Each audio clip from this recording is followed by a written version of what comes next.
জানাদা my new blog আমাদের গরিবের Mercedes van মার্সিডিজে করে এখন আমরা বেড়াতে যাচ্ছি।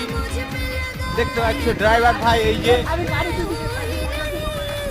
যে ড্রাইভার ভাই, আর এই যে গ্রামের রাস্তা দিয়ে যাচ্ছি এখন, এই যে দেখতে পাচ্ছ। তো গাইস,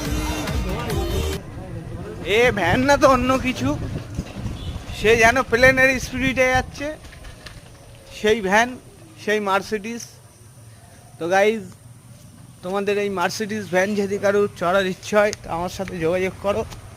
দেখে নাও আমাদের মার্সিডিজ ভ্যান, এটা সেই মার্সিডিজ ভ্যান। এই যে পাইলট, এই একটা হচ্ছে গিয়ে আমাদের প্যাসেঞ্জার বয়, আর ওই একটা প্যাসেঞ্জার। গাইজ, সবাই ভালোভাবে আমার ভিডিওটাকে দেখো ও খুব মস্তি নাও। তো চলো, আবার ভ্যান আমাদের চালু হয়ে গেছে, এখন আবার যাব।